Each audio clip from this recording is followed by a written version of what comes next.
श्रीमान त्रिपाठी निराला जी के बारे में कुछ बातें आप लोग को बताऊंगी, क्योंकि ये ऐसी शख्सियत हैं जिन्होंने शायद पूरे विश्व में किसी भी कवि ने अपनी बेटी का श्रृंगार वर्णन ना किया होगा। इन्होंने किया सरोज स्मृति में। तो सरोज स्मृति की जो घटना है उसको मैं बहुत छोटे भाग में आप लोग को बताऊंगी, सुनाऊंगी। वैसे निराला जी की, क्योंकि ये उसी दिन जन्मे थे बेटा जिस दिन बसंत पंचमी थी, और सरस्वती जी का जो जन्मदिन है वही निराला जी का जन्मदिन है ना। तो इन्हें सरस्वती पुत्र भी कहा गया।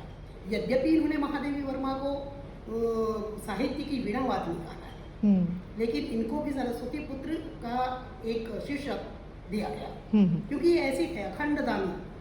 कहीं भी ऊपर से उतरते थे स्टेज से और धवल कुर्ता और वो धोती पहनने के शौकीन थे। नीचे उतरते पुण्ड चंदन और नीचे उतरते थे तो सब लोग बैठे रहते थे और ये कहते थे कि इनसे तो जो भी उनको मिलता था वो सारा कुछ उनको दान कर देते थे। घर पहुंचते थे तो दूसरे दिन की रोटी की चिंता, लेकिन अपना सब कुछ दान कर देते थे और लोग इसीलिए बैठे रहते थे। उसके बाद इन्होंने एक बहुत अच्छी पंक्ति लिखी है बेटा, जो तुम भी जानती हो, वरदे वीणा वादिनी वरदे, प्रिय स्वतंत्र रव अमृत मंत्र नव भारत में भरते। इतना सुंदर है ये। काट अंधुर के बंधन स्तर, बहा जननी ज्योतिर्मय निर्झर, कलुष भेद तम हर प्रकाश भर, जगमग जग कर दे वीणा वादिनी वरदे।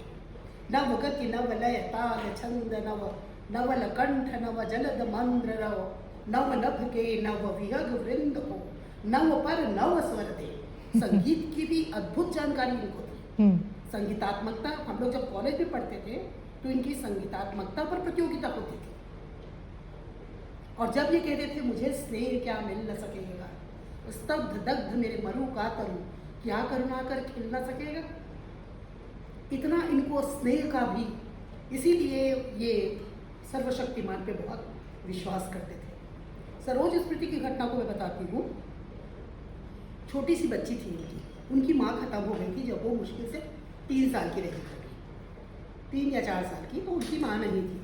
तो उस बच्चे का लालन पालन उनकी नानी ने किया और ये छोड़ दिए नानी के पास और यहाँ आए तो 25 वर्ष की अवस्था में ये विधुर हो गए। उनकी छोटी बेटी भी थी, तो बहुत ब्राह्मण अपनी अपनी कन्याओं का उनके पास ऑफर लेके आते रहे कि भाई हमारी बिटिया बहुत अच्छी है, शादी कर लो, शादी कर लो। पर ये समाज सुधारक भी थे और स्वयं इसको जीते थे। तो इन्होंने कहा कि नहीं, मैं किसी भी हाल में दूसरी शादी नहीं करूँगा, मैं उन्हीं की याद में रहूँगा जिनकी याद में मैं हूँ।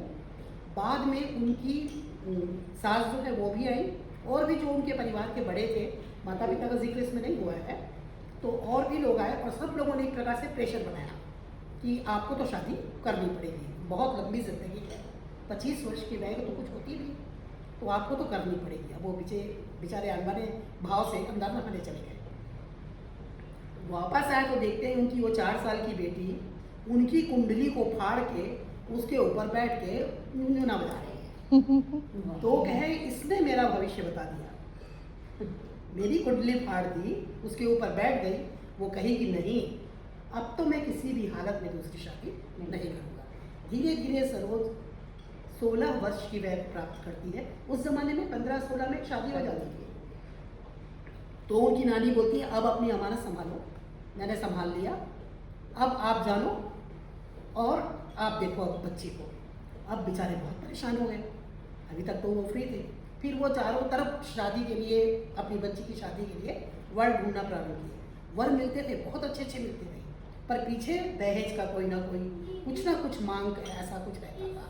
अंत में उनको एक नवयुवक मिला जो बिना किसी दहेज के और बिना किसी बुराई के अच्छा था वो, तो उससे सरोज की शादी हो गई। सरोज जब पहले बार ससुराल से वापस आती है तो पूरा श्रृंगार वर्णन है सरोज इसमें निराला जी की तरह, कैसे उनकी बिटिया पाजेब पहनती है, कैसे उनकी बिटिया बहुत सुंदर है, मैं बता नहीं सकती।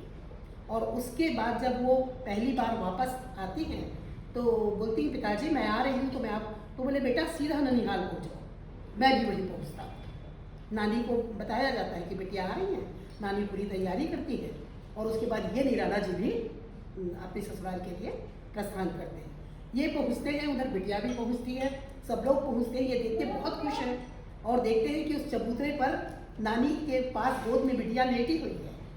तो ये जल्दी जल्दी जाते हैं और बेटा सरोज ऐसा बोलते हैं, मगर सरोज की उसी स्थिति में मृत्यु हो चुकी है जिस स्थिति में उसकी माँ की हुई थी। स्तब्ध,